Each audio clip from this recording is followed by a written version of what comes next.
7h30, c'est l'invité café. Marine Giard, bonjour. Bonjour. Un cas de dengue de type 2 a été signalé dans la commune de Marina. Cela faisait 20 ans que ce type de dengue n'avait plus circulé ici en Polynésie française. Même si on ne parle pas encore d'épidémie, mais faut-il quand même s'en inquiéter? Alors, il faut s'inquiéter de la survenue et de la diffusion de la dengue 2, effectivement, parce qu'elle n'a pas circulé depuis 20 ans. Là, il s'agit d'un cas importé. On fait tout pour qu'il n'y ait pas de cas secondaires et donc pas d'épidémie. D'accord. Alors, donc, ce qui veut dire clairement qu'il y a des dispositifs qui sont mis en place pour éviter ça? Tout à fait. D'une part, la personne malade est hospitalisée et isolée pour pas qu'il puisse se faire piquer des moustiques. D'accord. Elle est toujours hospitalisée. Toujours hospitalisée. Et d'autre part, on a retracé tous les lieux où cette personne est passée depuis son arrivée vendredi soir en Polynésie. Et on lutte contre les moustiques dans tous les lieux où elle est passée pour pouvoir tuer tous les moustiques qui auraient pu le piquer. Alors, la Nouvelle-Calédonie, nos voisins, on peut dire ça comme ça, donc est assez bien atteinte. Il y a eu 500 cas depuis le début de l'année, pratiquement? Oui, il y a eu 550 cas depuis début 2019, et donc ils sont de nouveau en épidémie de dengue depuis le 21 décembre. Depuis le 21 décembre. Alors, ce qui veut dire que il y a un renforcement, par exemple, des mesures de prévention ou de contrôle aux aéroports, à l'aéroport, puisque c'est par là que la plupart des passagers arrivent. En fait, ça fait 2 ans que la dengue 2 circule dans le Pacifique, et donc qu'on se méfie de son arrivée en Polynésie française.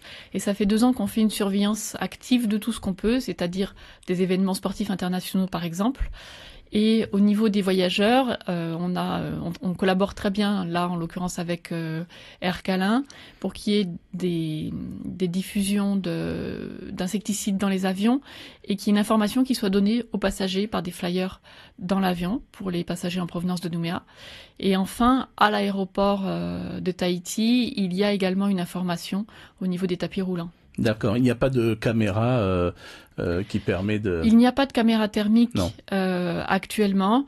D'une part, ça demande beaucoup de moyens humains parce qu'il faut des personnes qui soient présentes, des personnes de la santé qui soient présentes à l'aéroport. Et d'autre part, ça n'empêcherait pas de laisser passer des personnes en incubation, comme c'était le cas ici. La personne qui était arrivée était asymptomatique à sa descente de l'avion et les premiers symptômes sont apparus le lendemain de son arrivée. D'accord, donc même si on est atteint de la dengue 2, on peut ne pas être repéré à l'aéroport. Bien sûr, il y a une période d'incubation. Pendant cette période d'incubation, on est asymptomatique. Alors, on se pose souvent la question de savoir si, parce qu'il y a eu une opération de démoustication, donc la pluie a arrêté ou suspendu cette opération donc à Marina, ça va reprendre vendredi. Alors, on se pose une question sur le degré de nocivité, on va dire ça comme ça, de ces produits. Est-ce que c'est dangereux d'abord pour l'homme, ensuite pour les plantes, les insectes? Alors, d'abord, il n'y a pas eu, je vais reprendre sur le timing, il n'y a pas eu d'interruption à cause de la pluie. Ça se fait en 2 fois, c'était programmé mardi d'une part, vendredi d'autre part. D'accord, mais la pluie n'a aucune incidence. Si, la pluie a une incidence. Quand il pleut, il faut repousser au lendemain ou au jour où il ne pleut plus les traitements.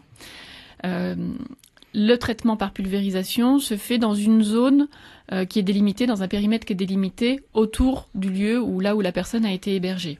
D'accord, donc c'est très bien ciblé. C'est très bien ciblé, c'est très localisé. C'est un traitement insecticide, c'est de la deltamétrine, c'est un traitement insecticide, donc oui, ça tue les insectes. Ensuite, non, c'est pas nocif pour l'humain, notamment aux doses et aux doses ponctuelles qui sont délivrées. Il faut pas aller se mettre au milieu du nuage de pulvérisation et le respirer à plein poumon. Mais non, c'est pas nocif pour la population dans la façon dont c'est réalisé. Alors, on peut penser également aux abeilles, par exemple. Est-ce qu'il y a danger pour les abeilles? Bien sûr qu'il y a danger pour les ruches puisque c'est un insecticide et donc ça tue aussi les abeilles. C'est pour ça que les apiculteurs doivent déclarer leurs ruches et avant qu'il y ait des pulvérisations, il y a une information de la population, il y a une information des apiculteurs pour qu'ils puissent soit déplacer leur ruche en amont, soit calfeutrer leur ruche. Il y a un protocole pour ça et ça peut se faire avec l'aide du service de l'agriculture. Avec la saison chaude et humide que l'on connaît, les risques d'une épidémie sont réels? Oui. Les risques d'une épidémie sont réels, c'est pour ça qu'on met tous les moyens et qu'on essaye de démoustiquer on essaye de tuer tous les moustiques qui auraient pu potentiellement piquer la personne malade. Il y a déjà eu des épidémies de dengue en Polynésie française, et celle-ci est d'autant plus à craindre que la population est peu immunisée du fait que la dengue 2 n'a pas circulé depuis l'an 2000. Alors la dengue de type 2 peut présenter des formes sévères puisque on l'a vu, une gendarme infectée a succombé dimanche en Nouvelle-Calédonie. L'occasion peut-être de rappeler combien de types de dengue existent. Alors, il y a 4 types de dengue qui circulent et qui ont déjà circulé en Polynésie française et qui peuvent être à l'origine d'épidémies. Lorsqu'on a fait un type de dengue, on est immunisé pour celle-ci à vie. Mais il faut considérer les autres types de dengue comme d'autres virus. D'accord. Toujours, je veux dire, c'est toujours le même moustique responsable de ces 4 types de dengue. Oui, ce sont toujours en Polynésie française les Aedes qui transmettent la dengue. Donc alors, par ricochet, cette question, comment faire pour se protéger efficacement ? Alors, ce qu'on peut demander à tout le monde, et puis qu'on martèle notamment à chaque saison des pluies, mais c'est valable toute l'année, c'est de lutter contre les gîtes larvaires. Ça veut dire au moins une fois par semaine, autour de son habitat, dans son habitat, vers son lieu de travail, etc., vider tout ce qui contient de l'eau, y compris les petits contenants, que ce soit des déchets, des pneus, des coquillages tournés vers le haut, des pots de fleurs, tous les contenants qui peuvent contenir un petit peu d'eau. Ensuite, il faut se protéger des moustiques. Si on est dans une zone où il y a des moustiques, il faut se protéger des moustiques qui piquent la journée, et notamment en début et fin de journée. En fin de journée, mais pas la nuit. Pas la nuit. Il y en a d'autres qui piquent la nuit, mais ce ne sont pas ceux qui transmettent la dengue. Qui transmettent la dengue. Alors, cela dit, les premiers symptômes, ils se manifestent de quelle manière, comme ça, si jamais... Parce que on peut confondre peut-être la dengue avec une simple fièvre au début. Bien sûr, on peut confondre. C'est très difficile de faire le diagnostic clinique simplement. Bien sûr, il y a des suspicions. Donc, c'est une forte fièvre avec des douleurs dans les muscles, dans les articulations, des maux de tête également. Et puis, il peut y avoir d'autres signes associés, des douleurs abdominales ou des signes digestifs. Mais c'est principalement fièvre, douleurs généralisées, maux de tête, qui doivent faire consulter. Ok, donc dès les premiers symptômes, il faut partir consulter. Oui. Alors, on a parlé des différents types de dengue.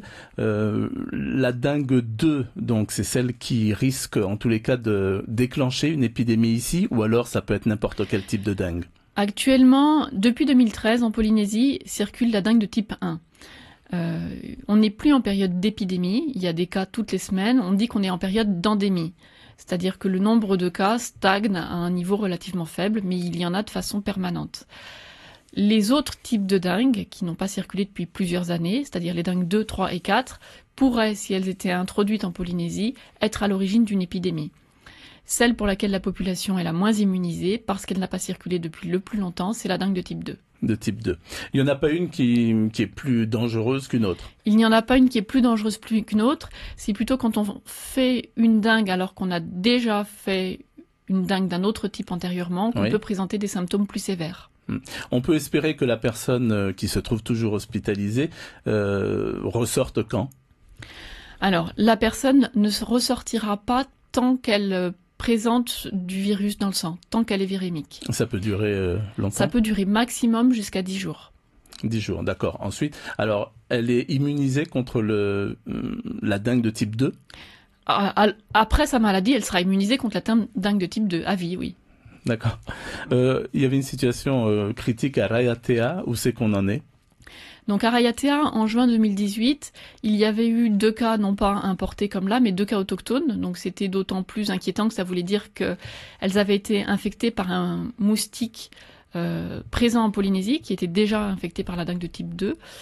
On a fait ce qu'on fait ici. On avait fait de la lutte antivectorielle, on avait isolé les personnes malades. On a peut-être que la chance à participer. En tout cas, on n'a pas eu d'autres cas secondaires. Donc maintenant, l'alerte à Raiatea est complètement levée.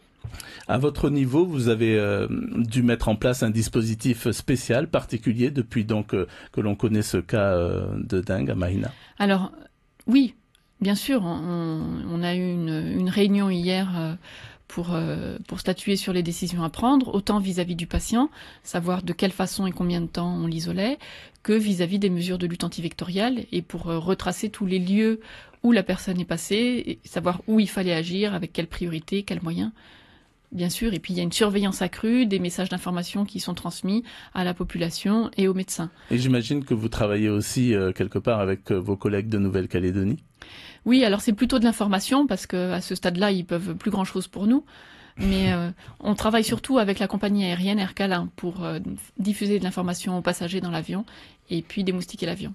Marine Giard, merci beaucoup d'avoir répondu favorablement à notre invitation. Je rappelle que vous êtes responsable du bureau de veille sanitaire à la direction de la santé. Merci. Merci. C'était l'invité café, 7h30 du lundi au vendredi.